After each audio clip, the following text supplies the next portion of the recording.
Hello नमस्कार, जय सीताराम, जय बिहार। कैसे हैं आप लोग दोस्तों? आपका एक बार फिर से स्वागत है मेरे चैनल बीपीएससी विद स्वीटी सिंह उर्फ एडी5 में। आज जो हम लोग दोस्तों करने जा रहे हैं, चूंकि 1857 का पहला पार्ट हमारा कारण और जो स्वरूप था वो अपलोड हो चुका है चैनल पे, तो अगर आप नहीं देखे हैं तो आप सबसे पहले उस वीडियो को देखिए। दोस्तों आज की जो क्लास है हमारी वो 1857 का जो विद्रोह है उसके जो बाकी सारे एस्पेक्ट हैं जो बुक में एस के पांडे सर के बुक में दिए गए हैं, हम सिर्फ 1 बाय 1 पीटी फैक्ट को भी कवर करेंगे दोस्तों।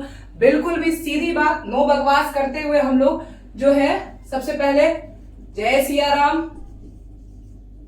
हर हर महादेव, जय गुरुदेव। आज सावन का तीसरा सोमवारी है, तो इसी हर हर महादेव से अपने क्लास का शुरुआत करते हैं। आज इस क्लास में दोस्तों आपको 1857 से जुड़ा हुआ एस के पांडे के जितने भी फैक्ट हैं वो सारे मिलेंगे। इसके साथ इसी तरह के वीडियो हमारे चैनल पर रोज आते रहेंगे। उसके हम लोग विरोध का देख लेते हैं कि प्रारंभ कब से होता है। प्रारंभ में दोस्तों आपको 3 तिथि जो है आपको याद रखना है। सबसे पहले याद रखना है प्रारंभ। प्रारंभ में एस के पांडे सर की पुस्तक में 3 चीज आपको याद रखनी है। पहले है 23 जनवरी, दूसरा है 26 फरवरी और तीसरा है दोस्तों 29 मार्च। ये 3 जो डेट है वो विद्रोह का जो शुरुआत है वहां से होता है। तो सबसे पहला जो होता है वो यहाँ पे दमदम के सैनिकों द्वारा, यहाँ पे बहरामपुर और यहाँ पे दोस्तों मंगल पांडे बैरकपुर। ठीक है, तो 23 जनवरी को सबसे पहले दमदम के सैनिकों ने जो है, जो सबसे बड़ा सैनिक छावनी था अंग्रेज काल में, तो वहां पे 23 जनवरी को उन्होंने मना कर दिया कि हम नहीं करेंगे कारतूस का इस्तेमाल। 26 फरवरी आता है, बहरामपुर में लोग सैनिक कह देते हैं कि हम नहीं करेंगे इस्तेमाल। जो बहरामपुर का जो इन्फेंट्री होता है दोस्तों वो होता है, यहाँ पे नहीं दिया है इन्फेंट्री। यहाँ पे 29 मार्च आता है। 29 मार्च को जो फाइनल आता है वो आता है मंगल पांडे जी का। ये क्या करते हैं, बैरकपुर के होते हैं। इनकी इन्फेंट्री दोस्तों याद रखनी है 34वीं इन्फेंट्री।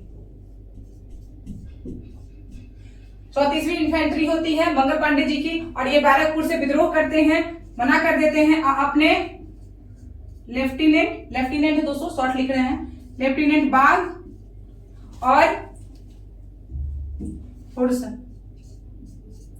हुडसन को। ये जो है ये दोनों अपने अधिकारी होते हैं, इनको गोली मार देते हैं। इसको गोली मारते हैं तो मर जाता है, ये घायल हो जाता है। और इसके साथ ही जो है इस विद्रोह की ऑफिशियल शुरुआत जो है 29 मार्च से मानी जाती है 1857 के विद्रोह की। अब नेक्स्ट आता है 9 मई का दिन। आपको 9 मई याद रखना है। मई में आपको, इसके पहले 24 अप्रैल वाला छूट गया दोस्तों, यहाँ पे 24 अप्रैल। ठीक है, 24 अप्रैल की जो तिथि होती है दोस्तों उसमें जो है ये बहुत इंपॉर्टेंट है। यहां पे मेरठ में जो घुड़सवार सैनिक होते हैं, सवार सैनिक 99, ये सारे मेरठ के घुड़सवार सैनिक 24 अप्रैल आते आते जो है वो क्या कर देते हैं, विद्रोह कर देते हैं। 85 को बर्खास्त करके जो है 10 वर्ष की कारावास की सजा सुनाई जाती है इसमें से। और अगर हम बात करें मंगल पांडे जी का क्या हुआ, तो मंगल पांडे जी को जो है वो 8 अप्रैल को फांसी हो जाती है। ठीक है, 8 अप्रैल को फांसी हो जाती है। और इसी के बाद 24 अप्रैल को मेरठ में घुड़सवार सैनिक विद्रोह कर देते हैं, कहते हैं कि हम अब आपके साथ काम नहीं करेंगे सेना के साथ। 9 मई का दिन आता है। 9 मई को क्या होता है, जब इनकी बर्खास्तगी हो जाती है, जब इनमें इनको 10 साल की सजा हो जाती है, तो लोग जो है विद्रोह पर उतारू हो जाते हैं। और 9 मई को जो है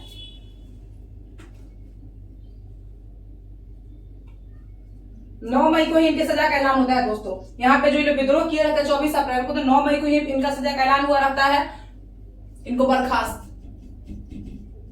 अब आता है 10 मई। इसका बहुत विरोध होता है, बहुत ज्यादा विरोध होता है। यहाँ सैनिक बहुत भड़क जाते हैं। 10 मई का दिन आता है और 10 मई को जो है सभी जगह के मेरठ के जो सारे सैनिक थे, ठीक है, उन्होंने विद्रोह कर दिया। भारतीय सेना में जितने भी सैनिक थे, तो यहाँ पे भारतीय सिपाहियों का विद्रोह, भारतीय सिपाहियों का विद्रोह।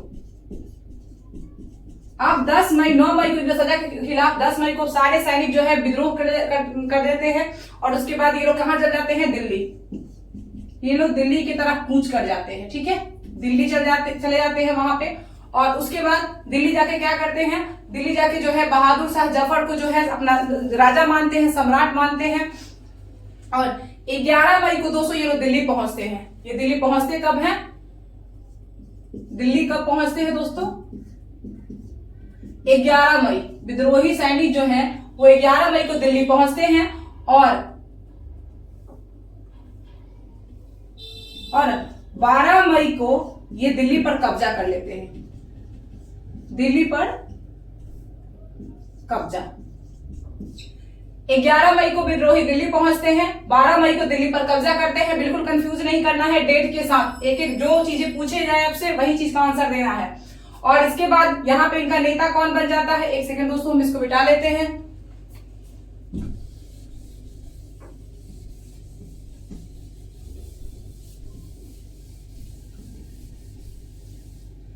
यहां पे जब दिल्ली पहुंचते हैं तो दिल्ली में इनका जो बहादुर शाह जफर होता है वहां पे, ठीक है,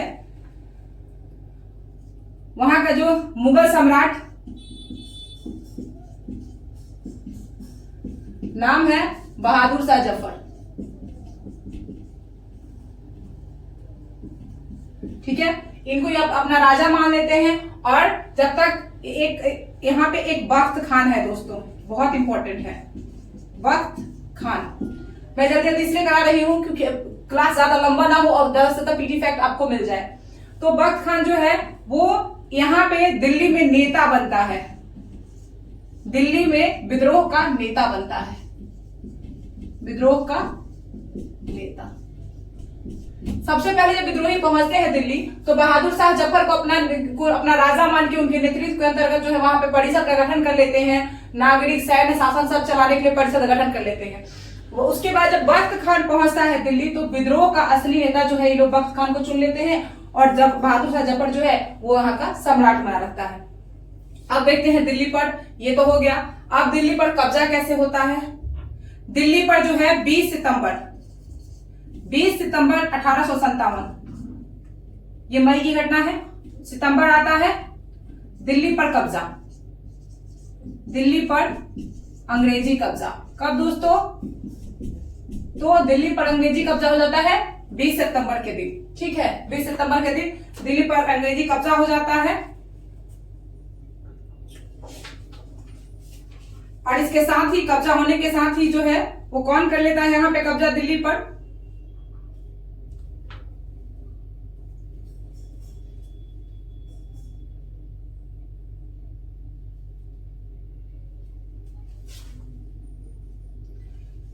बीस सितंबर को दिल्ली पर कब्जा होता है, लेकिन इस क्रम में जॉन निकोलसन मारा जाता है।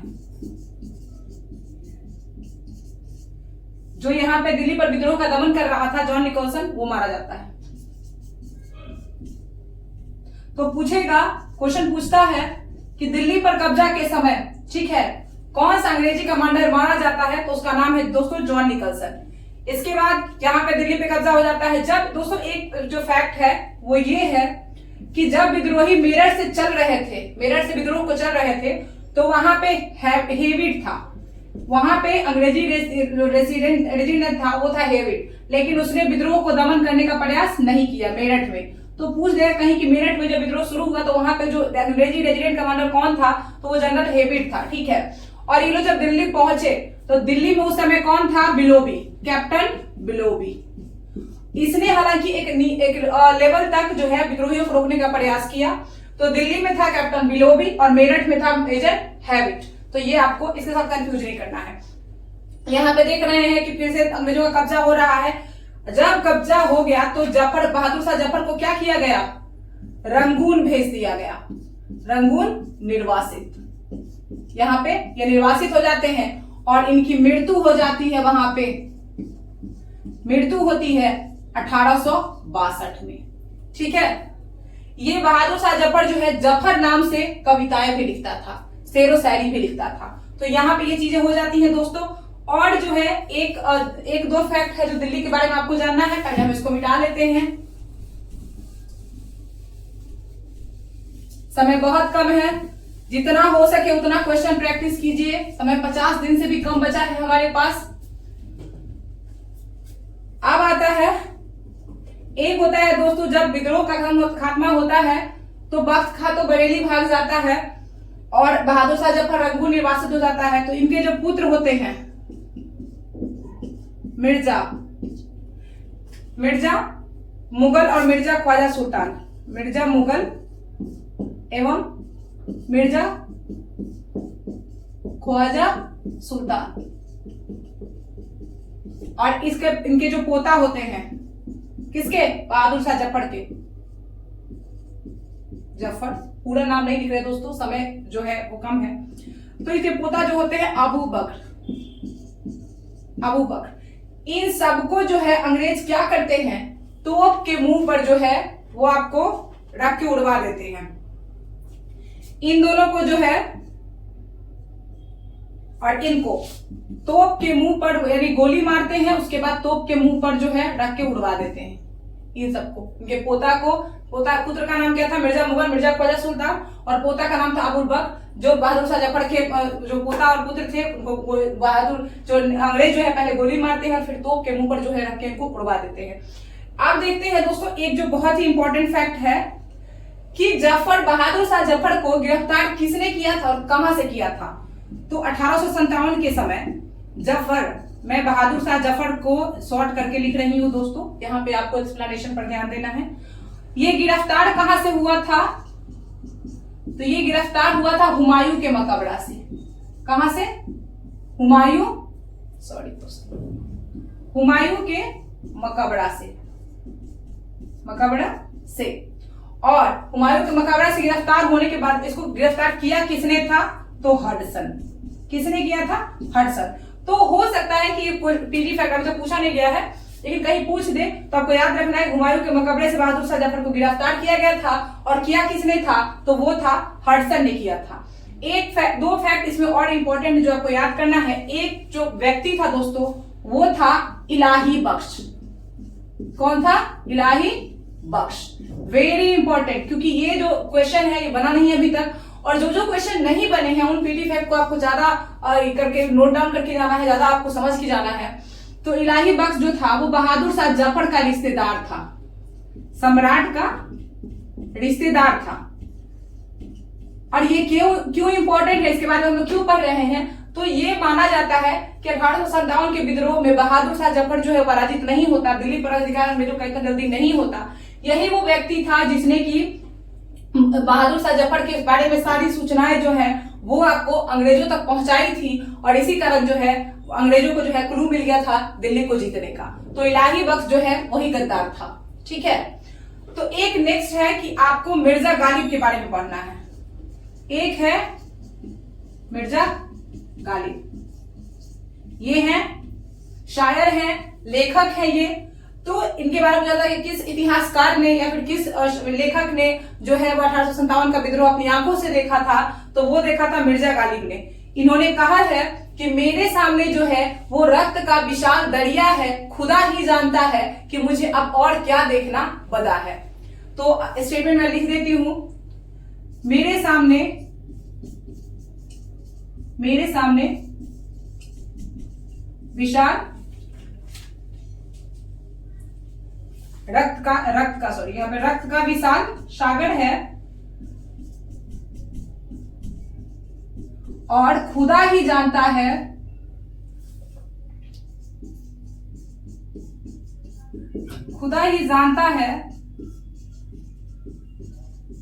कि मुझे और क्या देखना बदा है, कि मुझे और क्या देखना बदा है। ये किसका कथन है, ये आपको स्टेटमेंट बीपीएससी का फेवरेट पार्ट है दोस्तों। तो ये कहा है आपको, मेरे सामने जो है ये आपको मिर्जा गालिब ने कहा है। बस यही इतना ही था आपको दिल्ली के बारे में याद करना। अब हम लोग देखते हैं कि विद्रोह का प्रसार बाकी जगह पे कहां हुआ है। तो सबसे पहले हम चलेंगे लखनऊ यानी अवध। चूंकि अवध एक ऐसा स्टेट था दोस्तों, मेरे एक्सप्लेनेशन पर ध्यान देना है, क्योंकि हर चीजें अगर लिखते जाएंगे हम तो हमारी क्लास जो है बहुत लंबी हो जाएगी। तो इसलिए हम उतना क्लास को लंबा नहीं करते हैं, आप एक्सप्लेनेशन पर ध्यान देते हैं। हमारे पास समय भी नहीं है कि हम 5 घंटे का एक ही चैप्टर में, अगर एक ही सब्जेक्ट में इतना समय देंगे तो बाकी सारे सब्जेक्ट को कब कवर करेंगे। तो हमारा जो अवध है दोस्तों, यानी कि लखनऊ, अवध यानी लखनऊ। तो दोस्तों यहाँ पे क्या हुआ, ये जो है अंग्रेजों का सबसे आज्ञाकारी राज था, आप जानते हैं। यहाँ के नवाब कौन थे? नवाब मैंने पहले पढ़ाया हुआ है, अगर आप उस चीज को गो थ्रू हो के इसमें आते हैं तभी आपको ज्यादा फायदा होगा। उस वीडियो को आपको देखना ही पड़ेगा दोस्तों। मेरे पास मेरे जो चैनल है जो कि बीपीएससी विद स्वीटी सिंह उर्फ एडी फाइन, वहां पे आपको जो है बुक फॉर्म में भी ये वीडियो जो है उपलब्ध है। तो नवाब था वाजिद अली शाह। कौन था? वाजिद अली शाह। इसकी पत्नी जो थी वो कौन थी? बेगम हजरत महल। कौन थी दोस्तों? बेगम हजरत महल। इसका एक पुत्र था जिसका नाम था बिरजिस कादिर। बिरजिस कादिर। आप देखिए दोस्तों, चूंकि वाजिद अली शाह की मौत हो जाती है और इनका पुत्र जो है वो बिरजिस कादिर अभी छोटा होता है, तो अंग्रेज जो है डलहौजी जो है इस स्थिति का फायदा उठाता है और यहाँ पे अवध में जो अंग्रेजी रेजिडेंट था जिसका नाम था रेजिडेंट, अभी हम लोग चूंकि अवध का चर्चा कर रहे हैं इसीलिए मैंने यहाँ पे अवध लिखा नहीं है, तो आप इसी को देख लीजिएगा। तो अवध का अंग्रेजी रेजिडेंट जो था वो आउटरम था। कौन था? आउटरम। ठीक है। पूछता है कि अवध का रेजिडेंट कौन था जिसने की रिपोर्ट बनाई थी कि अवध में बहुत बड़े स्तर पे कुशासन है और इसको अंग्रेजी राज में मिला लेना चाहिए। तो वो स्टेटमेंट देने वाला था आउटरम। ये क्वेश्चन पूछा है इसलिए मैंने इसको यहाँ पे कोट किया। ठीक है, यहाँ पे इस बुक में नहीं है लेकिन ये मुझे याद आ रहा था इसलिए मैंने एडिशनल इसमें आपको ऐड करा दिया। तो यहाँ पे देखिए आउटरम था।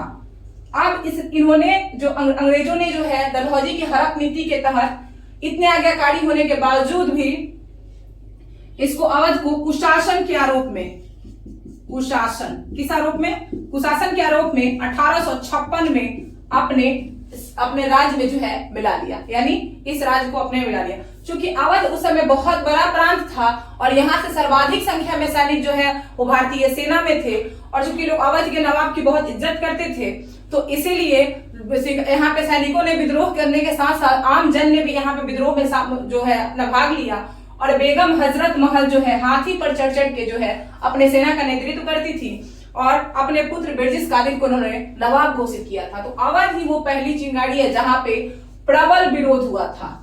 यहाँ पे सिर्फ सेना ने नहीं किया था बल्कि लोगों ने भी किया था क्योंकि नवाब के साथ जो है बहुत दुर्व्यवहार हुआ था। तो आप देखते हैं हम कि कब अवध में जो है ये शुरू हुआ। तो अवध में 30 मई को 1857 को सैनिकों ने विद्रोह कर दिया। ये सैनिक विद्रोह हुआ, सैनिक विद्रोह। यहाँ के सैनिकों ने 30 मई को विद्रोह किया, लेकिन ऑफिशियली ये शुरू कब हुआ? तो यहाँ पे ऑफिशियली विरोध शुरू हुआ 4 जून को। कब से? 4 जून 1857, क्योंकि इसी दिन से बेगम हजरत महल ने जो है विद्रोह का नेतृत्व संभाल लिया, विद्रोहियों का नेतृत्व किया और यहां से जो है विद्रोह का ऑफिशियल प्रारंभ होता है अवध में। विद्रोह बहुत लंबा चलता है, लगभग 1 साल के करीब चलता है और यहाँ पे जो है 21 मार्च 1858 तक जो है युद्ध जारी रहता है। समाप्त कब होता है? तो समाप्त कब होता है? 21 मार्च 1858। 21 मार्च तक यानी कि जून से 1857 से लेकर 21 मार्च 1858 लगभग 1 साल का पीरियड है दोस्तों। तो यहां तक इतने दिनों तक ये विद्रोह चलता है, बेगम हजरत महल नेतृत्व करती हैं। यहाँ पे दोस्तों बहुत सारी चीजें भी होती हैं। यहाँ पे जो अंग्रेज रेजिडेंट रहता है, चीफ कमिश्नर जो यहाँ का रहता है लॉरेंस, ये मारा जाता है। यहाँ पे अवध में कौन मारा जाता है दोस्तों? तो यहाँ पे जो रहता है लॉरेंस, ये जो है लॉरेंस जो है वहां पे अपनी रेजिडेंसी का रक्षा कर रहा था, वो मारा जाता है। ठीक है, अवध में। तो कौन मारा गया? लॉरेंस मारा गया। तो इस चीज को आपको ध्यान देना है। ठीक है, अब यहाँ पे देखिए कि ये जो है यहाँ पे विद्रोह समाप्त होता है। समाप्त करता कौन है वो बहुत इंपॉर्टेंट है। तो समाप्त करता है विद्रोह जो है वो कैंपबेल। 1857 के विद्रोह में आपको कैंपबेल को याद रखना है, बहुत बड़ा दमन करता है। ब्रिटिश का सबसे सर्वश्रेष्ठ जो है वो आपको कमांडर है कैंपबेल। इसने अवध का भी खात्मा किया और कानपुर का भी खात्मा किया, साथ ही साथ इसने बरेली का भी खात्मा किया। इसीलिए आपको जो है इसको याद रखना है। सॉरी दोस्तों, बरेली नहीं, बरेली, और बरेली के साथ साथ इसने फैजाबाद को भी, इसने 4 जगह को जो है, 4 जो प्रमुख केंद्र थे 1857 के विद्रोह को, वो जो है आपको कैंपबेल ने ही दमन किया है। तो इसीलिए तो यहाँ पे अवध में किसने किया, तो कैंपबेल ने किया। ठीक है, यहाँ पे मारा गया लॉरेंस। विद्रोह शुरू कब हुआ, अंत कब हुआ, ये आपको पता चल गया। अब इसमें बेसिक चीजें कुछ है नहीं बची।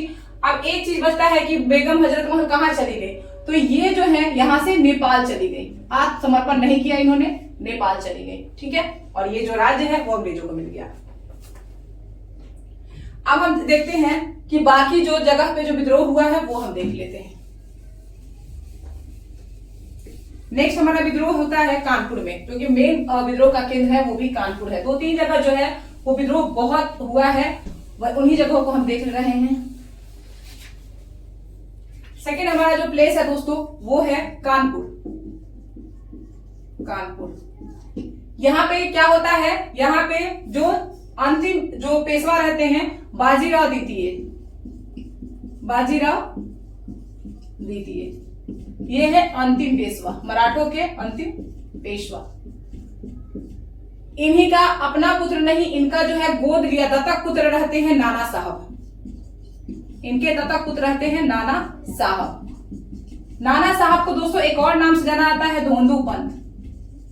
नाम कौन सा है, धोंदू पंत। ठीक है, तो नाना साहब इनके दत्तक पुत्र रहते हैं। और चूंकि डलहौजी ने जो नीति लागू की थी वो आपको कहा था कि उत्तराधिकार की जो नीति उसकी ये कहती थी कि अगर आपको अपना पुत्र नहीं है, अगर आपने गोद लिया हुआ है अपने वारिस को, तो हम उसको नहीं मानेंगे और उस राज्य को अपने राज्य में मिला लेंगे।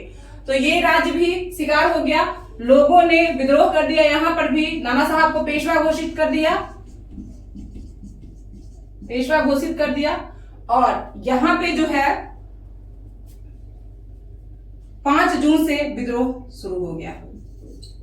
शुरू कब हुआ, 5 जून 1857। ठीक है, अब यहाँ पे विद्रोह शुरू हो जाता है। एक घटना यहाँ पे होती है दोस्तों बहुत इंपॉर्टेंट, उस घटना का नाम है, वेरी इंपॉर्टेंट, मैं इसको ब्रैकेट में बंद कर रही हूं इसलिए, सत्ती चौड़ा कांड। सत्ती चौड़ा कांड, it's a very important, it's a very important fact दोस्तों। आपको सत्ती चौड़ा कांड पूछ देगा कि किससे संबंधित है 1857 के समय, तो ये आपको संबंधित है कानपुर से। या फिर ये भी पूछ देगा कि सत्ती चौड़ा कांड जो है वो कब हुआ था, तो 1857 के समय हुआ था। ये हुआ था कानपुर में। कहां हुआ था, कानपुर। कानपुर के निकट एक जगह है सत्ती चौड़ा, ये जगह है सत्ती चौड़ा, इसी के निकट एक जगह है सत्ती चौड़ा। यहां पर क्या हुआ था कि जब इन्होंने कानपुर में विद्रोह किया तो वहां पे जो हू हिलर, यहाँ पे जो रेजिडेंट था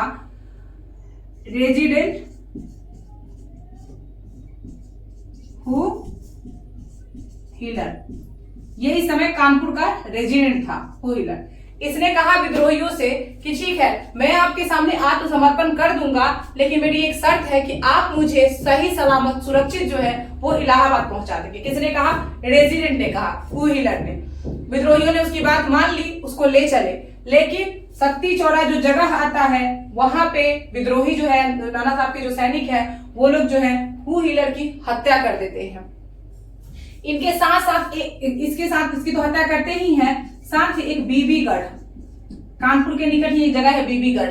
तो हू हिलर के अलावा जो भी अंग्रेज बच्चे और महिलाएं वहां पे थी, उनको भी जो है वो क्या करते हैं, जो यहाँ पे सत्ती चौड़ा घटना कांड के बाद 15 जुलाई आता है, और 15 जुलाई को ये सत्ती चौड़ा घटना दोस्तों पहले देख लीजिए 27 जून को होती है। 27 जून को इन्होंने पहले जो है वो हू हिलर को मार दिया। अब 15 जुलाई को इसी समय हू हिलर को मारा और अंग्रेज बच्चों और महिलाओं को कैद कर लिया। ठीक है, और 15 जुलाई को इनको भी मार दिया गया।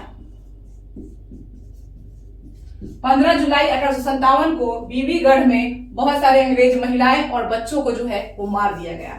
और लेकिन हू हिलर को मारा गया 27 जून। तो सत्ती चौड़ा कांड कब हुआ था, 27 जून 1857 को हुआ था। कहां हुआ था, कानपुर में हुआ था। किससे संबंधित है, तो 1857 के विद्रोह से संबंधित है। अब देखिए, अब जब ये विद्रोह हो जाता है तो हैवलाक आता है, हैवलाक, और फिर आता है, मैंने प्लस कर दिया है यहाँ पे, फिरनी। ये दोनों मिलकर विद्रोह का दमन करने की कोशिश करते हैं और इसके साथ साथ ये लोग जो है 20 जुलाई को कब्जा कर लेते हैं कानपुर पर। ये दोनों मिलकर 20 जुलाई को, ये जो है 15 जुलाई को ये होता है। अगले दिन हैवलॉक आता है, उसके साथ नील भी आता है जनरल। ये दोनों मिलकर 20 जुलाई को कब्जा कर लेते हैं कानपुर पर, कानपुर पर कब्जा। ठीक है, लेकिन अभी यहां पे पूर्ण रूप से कब्जा नहीं हुआ है। अभी इसके बाद जब आता है, इसके बाद फिर विद्रोही जो है वो आपको 27 नवंबर को ग्वालियर की विद्रोही सेना जो है वो कानपुर पहुंचती है और छीन लेती है अंग्रेजों से कानपुर को। ये लोग जो है कब दोस्तों, तो 27 नवंबर को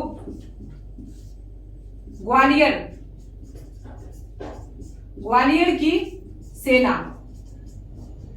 के साथ मिलकर कानपुर के विद्रोही जो है वो पुनः कानपुर पर कब्जा।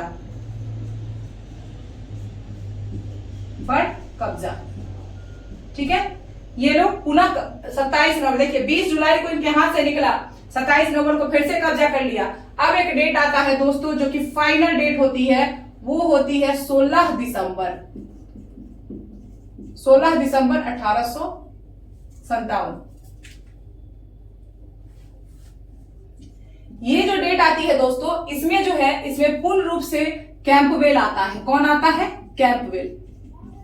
और ये आता है, और ये जो है अंतिम रूप से कानपुर पर अंग्रेजों का कब्जा हो जाता है। अंतिम रूप से कानपुर पर अंग्रेजी कब्जा। ठीक है, तो 16 दिसंबर को जो है यहाँ विद्रोह की कहानी खत्म होती है। अब देख लेते हैं कि बाकी, अब नाना साहब, अब बाकी जो लोग हैं और इससे जुड़े हुए जो और फैक्ट हैं एक दो, वो हम देख लेते हैं।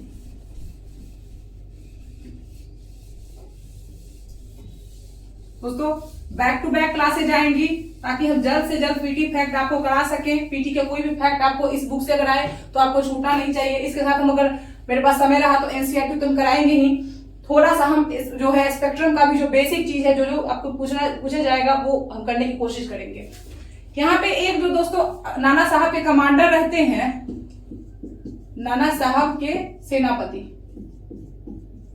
सेनापति कौन रहते हैं? तो वो अजीमुल्लाह खां। कभी कभी पूछ देता है, इस बुक में नहीं दिया है, मुझे याद आया तो मैंने सोचा ये आपको करा दूं। अजीमुल्लाह खां, ठीक है। और सबसे बड़े सहयोगी कौन थे इनके? सहयोगी तो तात्या टोपे थे दोस्तों। कौन थे? तात्या टोपे। इन तात्या टोपे का नाम था रामचंद्र पांडुरंग। क्या नाम था? रामचंद्र पांडुरंग। ठीक है, तो रामचंद्र पांडुरंग इनका नाम था, तात्या टोपे। ये नाना साहब के सबसे बड़े सहयोगी थे कानपुर की लड़ाई में। बाद में मानसिंह जो है इनके दोस्त थे, उन्होंने धोखे से इनको पकड़वा दिया और इनको जो है अंग्रेज फांसी दे देते हैं। यहाँ आपको कानपुर की कहानी खत्म होती है। और अब हम लोग जो चलते हैं वो है, आपको झांसी चलते हैं। कहां चलते हैं? झांसी। विद्रोह का अगला प्रमुख केंद्र झांसी। विद्रोह यहाँ कब से कब तक? यहाँ पे विद्रोह 5 जून से शुरू हुआ। 5 जून 1857 और खत्म कब?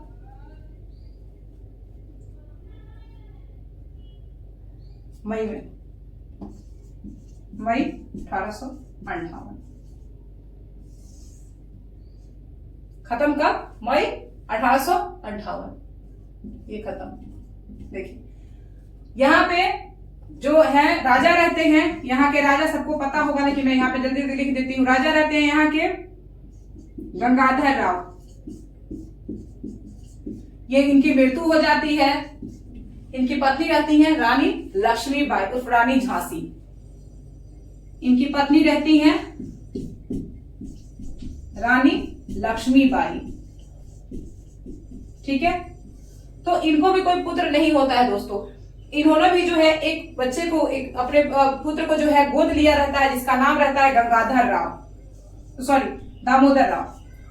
इनका पुत्र जो होता है उसका नाम होता है दोस्तों दामोदर राव। जो कि कभी भी पूछ देता है इसीलिए आप लोग हर चीज को प्रैक्टिस करके जाइए।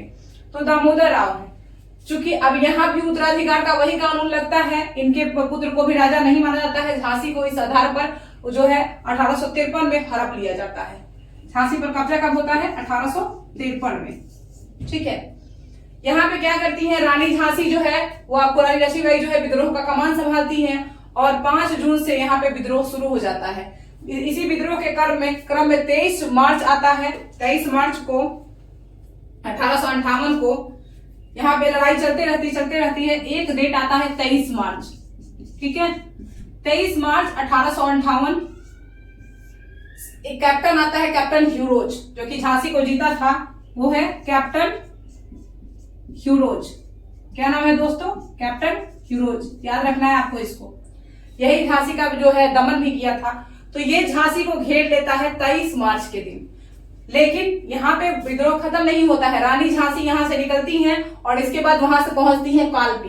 कालपी से होकर रानी पहुंचती हैं ग्वालियर, जहाँ के राजा जो थे सिंधिया, वो तो चूंकि अंग्रेजों के देशभक्त थे, अंग्रेजों के जो है भक्त थे, देशभक्त तो उनको नहीं कहेंगे दोस्तों, लेकिन वहां की जो सेना है वो रानी का साथ देती है और रानी ग्वालियर में अंग्रेजों से लड़वा लेती हैं और अंततः मई 1858 में जो है रानी जो है वो वीर गति को प्राप्त होती है।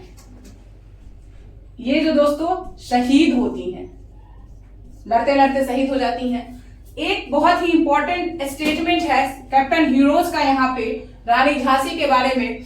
जब वो युद्ध के मैदान में था, जब रानी झांसी जो वीर गति को प्राप्त होकर वहां पे गिरी हुई थी, तो वो देख के वो कहता है कि यहाँ पे खड़े यहाँ पे सोए जितने भी पुरुष हैं उन सब में ये एक अकेली मर्द है। वो अंग्रेज है, इतना जो है वो प्रभावित होता है अंग्रेजी कमांडर रानी लक्ष्मीबाई से कि वो जाते जाते ये स्टेटमेंट कह जाता है कि जितने भी वहां पे मर्द जो पड़े हुए हैं उन सब में ये अकेली औरत जो है ये अकेली मर्द है। तो इस तरह से रानी झांसी का जो है, रानी झांसी को वीर गति प्राप्त होती है और झांसी का चैप्टर हमारा यहाँ खत्म होता है। हम आगे बढ़ते हैं। आप दोस्तों चर्चा करते हैं बिहार वो हमारा प्यारा बिहार, जिसके एग्जाम की हम तैयारी कर रहे हैं। बिहार में दोस्तों एक बहुत ही जुझारू नेता हुए जिनका नाम था बाबू वीर कुंवर सिंह। हमारी चर्चा का विषय है अब हमारा प्यारा बिहार। ठीक है, नेता बाबू कुंवर सिंह। जो पूछता है दोस्तों सिर्फ वहीं पे, मैंने पहले ही कहा है सीधी बात, नो बकवास। आज हम बहुत डिटेल में नहीं जाएंगे क्योंकि मेंस की क्लास नहीं है, ये पीटी की क्लास है, इसीलिए और हमें बहुत सारा चीज कवर करना है और हमारे पास समय बहुत कम है। तो ये वीर कुंवर सिंह, बाबू वीर कुंवर सिंह कहाँ के? जगदीशपुर के जमींदार थे। जगदीशपुर के जमींदार। ठीक है, बिहार में विद्रोह की शुरुआत जो है, इसकी शुरुआत कब होती है दोस्तों? तो 3 जुलाई। ठीक है, पीर अली पटना। पीर अली क्या थे? पुस्तक विक्रेता थे। क्या थे दोस्तों? पुस्तक विक्रेता थे पटना के। 3 जुलाई को विद्रोह की शुरुआत होती है पटना में और ये आपको यहां से जो है पीर अली को बाद में जो है आपको 16 जुलाई को फांसी दे दी जाती है। 3 जुलाई को उनके बहुत सारे साथियों के साथ, और 16 जुलाई नहीं दोस्तों, इनको फांसी दी जाती है एग्जैक्ट डेट, तो इनको फांसी दे दी जाती है। और इसके अलावा जो है इसके बाद मुजफ्फरपुर में विद्रोह होता है 25 जुलाई को और बिहार जो पटना रेंज के जो दानापुर होता है, दानापुर जो छावनी है, वहां के जो सैनिक है वो विद्रोह कर देते हैं और वहां से विद्रोह करके जब वो आगे बढ़ते हैं तो वो जाके यहाँ पे जगदीशपुर में वीर कुंवर सिंह से मिल जाते हैं। वीर कुंवर सिंह उनका नेतृत्व संभालते हैं और उसके बाद आरा पर जो है सैनिकों के साथ 10,000 की एक सेना बनाते हैं। आरा पर वीर कुंवर सिंह का अधिकार हो जाता है। वीर कुंवर सिंह इतने अच्छे नेता थे कि उन्होंने अपने आरा पर कब्जा करने के क्रम में एक भी अंग्रेज अधिकारियों की हत्या नहीं की, लेकिन इनके पीछे से विंसेंट आयर, कैप्टन डनवर्ड, ये सब की सेना पहुंच जाती है। यहाँ पे बिहिया का लड़ाई होता है 2 अगस्त को जो वहां पे जगदीशपुर में। उसके बाद जो है वीर कुंवर सिंह जो है जगदीशपुर से छोड़ के आगे निकलते हैं, क्योंकि हारते नहीं है, गुरिल्ला युद्ध इनका जारी रहता है। वहां से आगे निकलते हैं और बिहार से वो पहुंचते हैं आजमगढ़। कहां पहुंचते हैं दोस्तों? आजमगढ़। आजमगढ़ में एक जगह है अतरौलिया। कहां है दोस्तों? अतरौलिया। क्योंकि यहाँ पे जब आजमगढ़ पहुंचते हैं तो यहाँ इनकी मुलाकात जो है वो बेगम हजरत महल से होती है। तो यहाँ पे जो है वो इनको सम्मानित करती है बेगम हजरत महल। तो ये सारी चर्चा मेंस की है, वो हम बाद में करेंगे। अतरौलिया में जब पहुंचते हैं तो वहां पे इनकी मिलमैन की सेना से भिड़ंत होती है। किससे? मिलमैन। वहां पे कैप्टन मिलमैन की सेना से बाबू कुंवर सिंह का भिड़ंत होता है और इस तरह से जो है वो आपको मिलमैन यहाँ पे पराजित होता है। मिलमैन को बाबू कुंवर सिंह जो है पराजित करते हैं। ठीक है,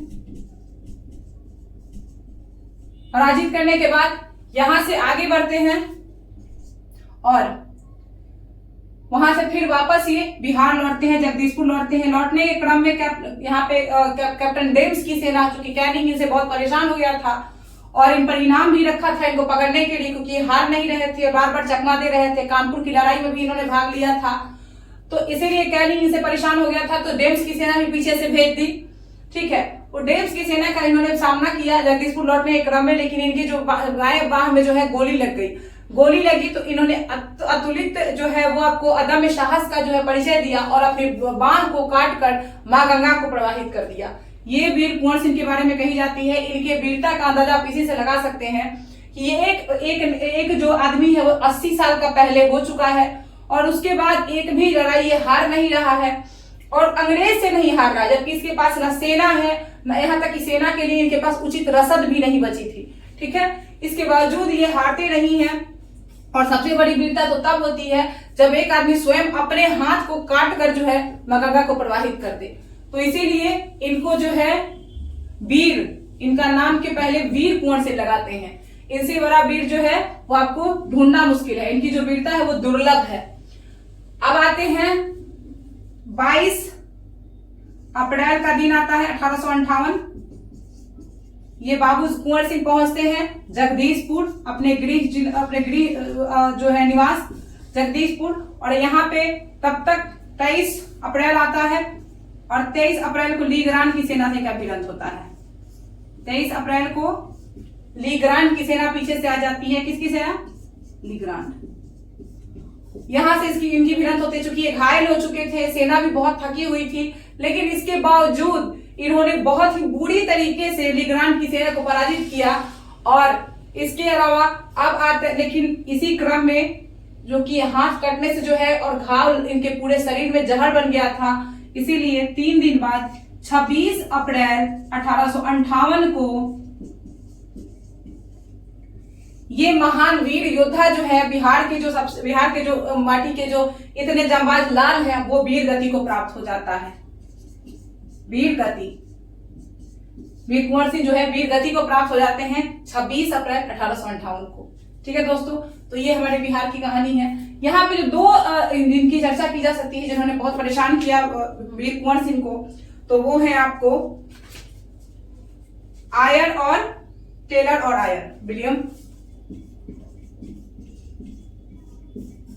टेलर और आयर। ठीक है, ये दोनों चूंकि जीत नहीं पाए, एक यही नेता थे जो पूरे अंग्रेजों से लोहा लेते रहे और कभी हारे नहीं।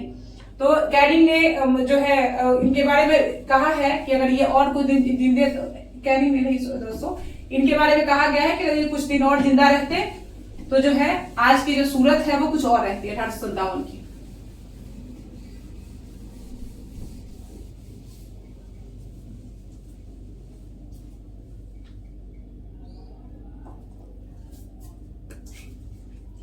नेक्स्ट हम लोग कुछ और विद्रोह को देख लेते हैं, जल्दी जल्दी करके देखते हैं।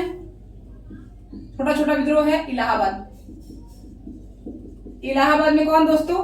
इलाहाबाद में मौलवी लियाकत अली। कौन? नेता।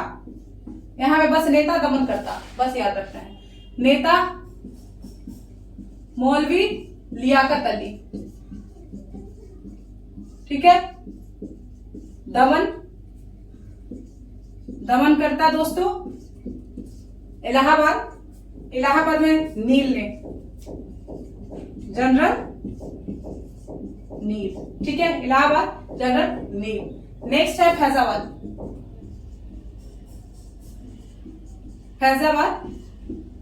मौलवी अहमदुल्ला। कौन दोस्तों? मौलवी अहमदुल्ला। ठीक है, मौलवी अहमदुल्लाह, ये अंग्रेजों का कट्टर विरोधी था। इसने जिहाद यानी धर्म युद्ध का जो है जिहाद का नारा इसी ने दिया था। इसी ने इस पर 50,000 का इनाम घोषित हुआ था, अंग्रेजों ने घोषित किया था। ये अंग्रेजों का कट्टर दुश्मन था, जिहाद को बढ़ावा दिया इसने फैजाबाद में। यहाँ पे जो दमन है वो किया था आपको कैंपबेल ने। इसने अंग्रेजों को बहुत परेशान भी किया था। कैंपबेल दमन करता। नेक्स्ट हमारा केंद्र है वो है आपको बरेली। बरेली में खान बहादुर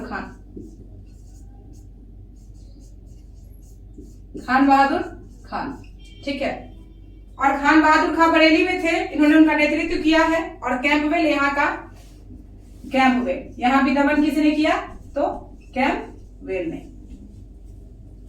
नेक्स्ट हमारा दोस्तों है मंदसौर। मंदसौर एक नया है,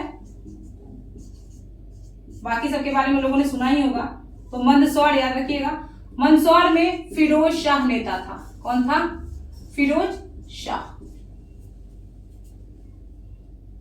ठीक है। फिरोज शाह मुगल का ही, ये मुगल के ही खानदान से था। फिरोज शाह यहाँ का नेता था मंदसौर में। इसे समर्पण कर दिया, विद्रोह खत्म हो गया।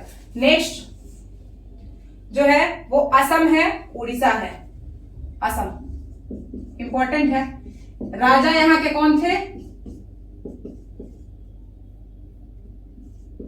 कदम्पेश्वर सिंह राजा, और इनका दीवान था मनीराम दत्त। कौन था दोस्तों? मनीराम दत्त।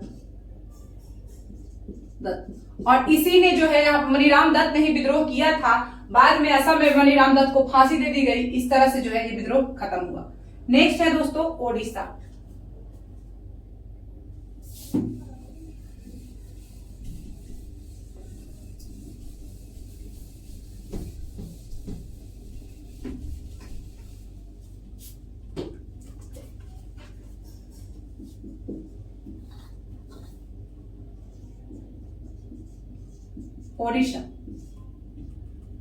ओडिशा में कौन है दोस्तों?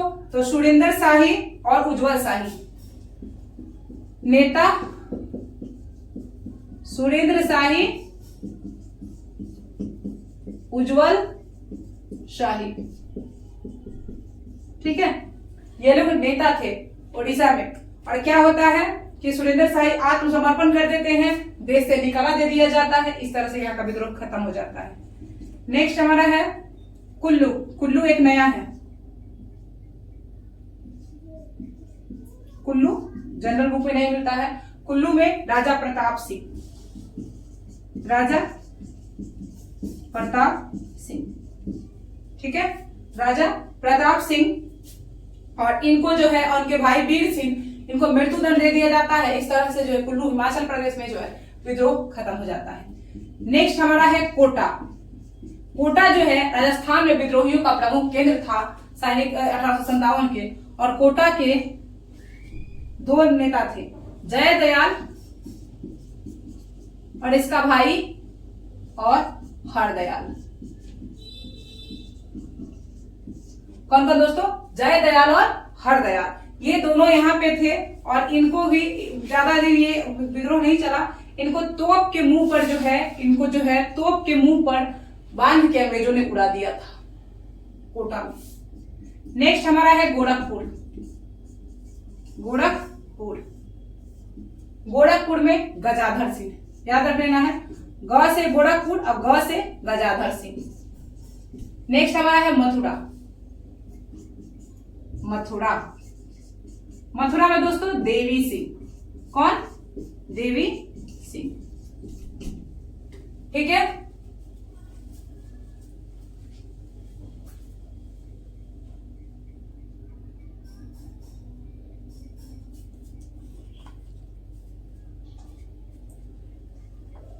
अब देखते हैं दोस्तों हम विद्रोह का कारण। बहुत ही छोटे में देखेंगे क्योंकि विद्रोह का कारण बहुत इंपॉर्टेंट नहीं है आपका जानना। मतलब विद्रोह के कारण बहुत डिस्कस करना अभी जरूरी नहीं है, जानना तो जरूरी नहीं है ही, सॉरी, जानना तो आपको जरूरी है क्योंकि पीटी देके काम नहीं चलेगा, बेस भी देना है सबको। और स्टेटमेंट वाइज क्वेश्चन जब पूछ देगा तो हो सकता है यहाँ पे भी स्टेटमेंट में भी ये भी डाल देगी क्या विद्रोह का कारण था असफलता का। असफलता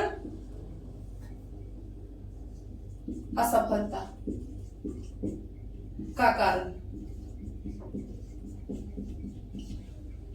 असफलता का कारण 1857 पढ़ रहे हैं हम लोग। असफलता का कारण क्या था दोस्तों? पहला था एक तो सीमित प्रसार।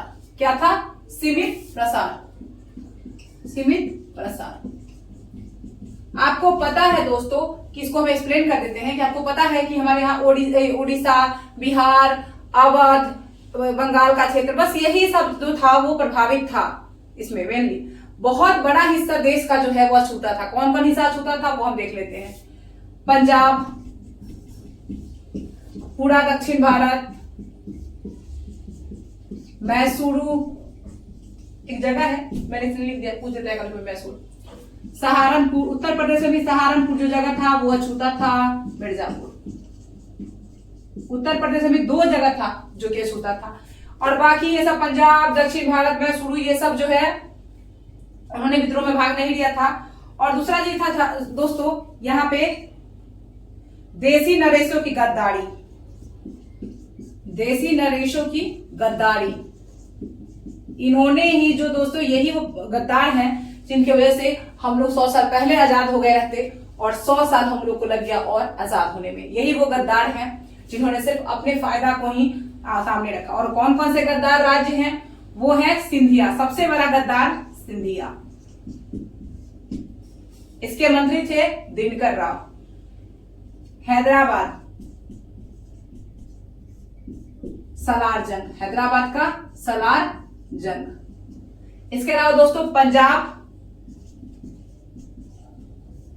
नेपाल, ये सब जो थे दोस्तों इन्होंने अंग्रेजों का साथ दिया। कैनिंग की टिप्पणी बहुत इंपॉर्टेंट है। कैनिंग ने इनको, इन नरेशों को, इन देसी नरेशों को दोस्तों कैनिंग ने तरंग रोधक कहा है। क्या कहा है? तरंग रोधक। वेरी इंपॉर्टेंट, स्टेटमेंट में पूछता है, मैं शॉर्ट में लिख रही हूं। कैनिंग ने कहा था कि इन देसी नरेशों ने जो है वो विद्रोहियों के सामने एक तरंग रोधक यानी रोक का काम, रुकावट का काम किया, अन्यथा हम एक झोंके में ही जो है वो उड़ गए रहते। ये कैनिंग का कथन है। तो तरंग रोधक किसने कहा था? कैनिंग ने कहा था। 3 जो हमारा है, तीसरा जो हमारा है वो है आपको संगठन का योग्य नेतृत्व नहीं था। कोई एक जो मजबूत नेता नहीं था। दूसरा जो है निश्चित उद्देश्य नहीं था, सीमित साधन थे। और 2 वर्ग जो है जनसाधारण को भी इसका समर्थन नहीं था। शिक्षित वर्ग आउट, बुद्धिजीवी वर्ग ये भी आउट था, महिला नहीं और कृषक भी नहीं। तो जब इतना सारा वर्ग भी नहीं रहेगा, इतना सारा जगह नहीं रहेगा, तो कोई आंदोलन कैसे सक्सेस होगा? तो obvious सी बात है, इसलिए फेल हो गया। देख लेते हैं महत्व क्या है।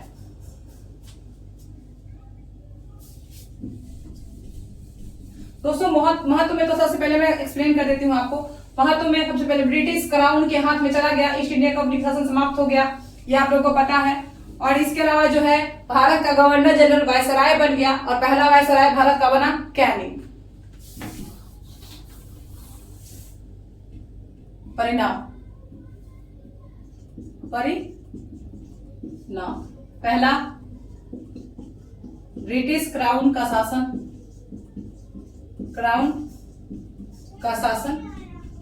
यानी कंपनी शासन समाप्त। दूसरा वायसराय का पद, गवर्नर जनरल क्या बना दिया गया? वायसराय। पहला वायसराय कौन? First Canning. कौन दोस्तों? कैनिंग। नेक्स्ट अहस्येप की नीति। अब जो अंग्रेज थे वो सतर्क हो गए और इन्होंने देसी राजाओं के मामलों में जो है दखल देना बंद कर दिया, उनको पूरी तरीके से फ्रीडम दे दी। इसके साथ ही उन्होंने जो है वो आपको जो सामाजिक जो जिसके कारण जो रूढ़िवादी जो मामला था हमारे यहाँ का, उनमें उन्होंने भाग लेना छोड़ दिया। कहा कि ठीक है जैसे करना है वैसे करो। और इसके अलावा एक चीज और किया इन्होंने, अहस्येप की पहली नीति देख लेते हैं। पहली नीति सबसे इंपॉर्टेंट जो चेंज हुआ दोस्तों वो है सेना भर्ती में। सेना भर्ती बदलाव। पहले जो है भारतीय सैनिक और यूरोपीय सैनिक का अनुपात 5:1 था। पहले अनुपात था 5:1। ये इंडियन और ये यूरोपियन। और ये विश्व विद्रोह के बाद अंग्रेज सतर्क हो गए और ये अनुपात हो गया 2:1। क्या हो गया? 2:1। पूछता है ये क्वेश्चन। और इसके साथ में जितने तोपखाना थे, जितने भी इंपॉर्टेंट आर्टिलरी वाले जो क्षेत्र थे, वहां पे भारतीयों को जो है एक्सेस नहीं मिली। इसके साथ ही दोस्तों एक चीज और हुआ, एक पील आयोग का गठन हुआ। सेना के लिए पील आयोग पूछता है। पील आयोग किससे संबंधित है दोस्तों? तो सेना गठन से संबंधित है। और इसी पील आयोग के जो सिफारिश पर ये सारे चेंजेस जो है वो किया गया था, क्योंकि सेना ने ही विद्रोह किया था। तो इसके बाद अंग्रेज सतर्क हो गए थे। इसके अलावा पहले जो सैनिक थे 1857 के विद्रोह से पहले, वो जो सेना में सैनिक थे वो 2 जगह से थे। कहां से? अवध, बंगाल। ये 2 जगह से सैनिक का भर्ती किया जाता था पहले। लेकिन जब ये विद्रोह हुआ तो इन्होंने बहुत बड़ी भूमिका निभाई और यहीं से विद्रोह शुरू हुआ। तो अब अंग्रेजों ने जो है अब सैनिक लेने शुरू किए पंजाब और नेपाल, यानी गोरखा सैनिक। ठीक है, तो ये सबसे बड़ा चेंज हुआ। ये आपको फैक्ट याद रखना है, मैंने एक्सप्लेन किया, एक्सप्लेनेशन के साथ आप इसको देखेंगे। वायसराय की परिषद बनी दोस्तों। वायसराय की परिषद में जो है वो आपको भारतीयों की जो है एक board of control, board of directors की जो समाप्त कर दी गई और भारत सचिव का एक परिषद बना। भारत सचिव परिषद, 15 सदस्यीय परिषद बनी। क्या बनी? परिषद। ये चीजें मैं आपको पहले पीटी रहता जैसे इस पैटर्न पर तो मैं नहीं करवाती, लेकिन इस समय पीटी जो है वो आपको बकायदा स्टेटमेंट पूछ दे रहे हैं। तो अगर आपको सफलता के कारण में ये सारे स्टेटमेंट ही दे दिए जाए और आपको अगर मैं ये बिना पढ़ाई निकल जाऊं तो फिर तो एक तरह से ये धोखा हो जाएगा आपके साथ। इसलिए मैंने इस चीज को डिटेल में कर दिया है। नेक्स्ट है कि आप देखिए इसमें एक जो मेन नीति इनकी थी वो थी फूट डालो और शासन करो। आप जो 1909 में पार्लियामेंट सुधार तो सांप्रदायिक निर्वाचन देख रहे हैं और इसके अलावा जो आज भारत और पाकिस्तान को देख रहे हैं आप, वो सब इन्हीं की करतूत है। इन्होंने फूट डालो और राज करो की नीति अपनाई। ठीक है, की नीति, ये बहुत ही इनकी घिनौनी नीति थी जिसका परिणाम भारत आज तक भुगत रहा है। इन्होंने क्या किया कि जब पहले इनको लगा 1857 के समय कि मुसलमान जो है उन्होंने भड़काया है इस विद्रोह को, तो पहले तो इन्होंने मुसलमानों से घृणा किया, हिंदुओं को सपोर्ट किया। लेकिन बाद में जब इनको पता चला कि नहीं, बाद में इनको लगा कि हिंदू मजबूत हो रहे हैं, तो इन्होंने क्या कर दिया, उसके बाद मुसलमानों को बढ़ावा देना शुरू किया और ये 1909 से शुरू होकर आज तक चल रहा है। यानी कि 1909 से शुरू होकर पाकिस्तान के बनने तक इनका यही हाल रहा और उसके बाद तो पाकिस्तान बना तो हमारा सबसे बड़ा दुश्मन पाकिस्तान ही है। तो ये उसके बाद इन्होंने फूट डालो की नीति यहाँ पे शुरू की। एक फैक्ट जो इसमें बच गया वो है आपको महारानी विक्टोरिया का घोषणा पत्र। मैं यहाँ पे इसको कर देती हूँ। एक जो यहाँ पे बच गया दोस्तों जिसके बारे में आपको पढ़ना है वो है महारानी विक्टोरिया का घोषणा पत्र। विक्टोरिया घोषणा पत्र, चूंकि इसी घोषणा पत्र के माध्यम से ब्रिटिश क्राउन ने कहा था कि ईस्ट इंडिया कंपनी शासन भारत में समाप्त होता है और भारत का शासन जो है डायरेक्ट हो जाता है, वो आपको महारानी विक्टोरिया के साथ में जाता है। और इस तरीके से जो है एक घोषणा पत्र है। ये घोषणा पत्र आपको 1 नवंबर 1858 को पढ़ा था कैनिंग ने, जो कि पहला वायसराय बना था। कैनिंग ने पढ़ा था मंटो पार्क इलाहाबाद में। कहा? इलाहाबाद में। ठीक है, यहां पे दोस्तों ये पूछता है 1 नवंबर, याद रखना है। यहां पे दोस्तों हमारा जो है वो आपको 1857 पूरा खत्म होता है। अब कुछ अन्य प्रमुख विद्रोह हैं वो हम नेक्स्ट क्लास में करेंगे क्योंकि वीडियो बहुत लंबी हो जाएगी। तब तक के लिए दोस्तों अगर ये क्लास अच्छी लगती है, अगर आपको मेरा क्लास अच्छा लगता है, मेरे से पढ़ना अच्छा लगता है, तो निश्चित तौर पे आप मेरे चैनल को ज्यादा से ज्यादा सब्सक्राइब कीजिए, क्योंकि यही वो चीज है जिससे कि मुझे मेरा मोरल हाई होगा। मेरे जो प्रयास हम कर रहे हैं वो आप तक पहुंचे और आपको अगर अच्छा लगे, अगर आप सब्सक्राइब करेंगे, लाइक करेंगे, शेयर करेंगे, तभी जो है आगे कुछ करने की जो है दोस्तों प्रोत्साहन मिल पाएगी। तो तब तक के लिए स्टे ट्यून्ड रहिए मेरे चैनल के साथ। कल फिर से मेरी क्लास आएगी जिसमें कि अन्य जनजातीय विद्रोह भी हैं और कुछ अन्य विद्रोह भी हैं, इसके साथ कुछ MCQ भी हैं, वो हम कल करने की कोशिश करेंगे। तब तक के लिए पढ़ते रहिए, मस्त रहिए, व्यस्त रहिए। जय श्री सीताराम, जय बिहार।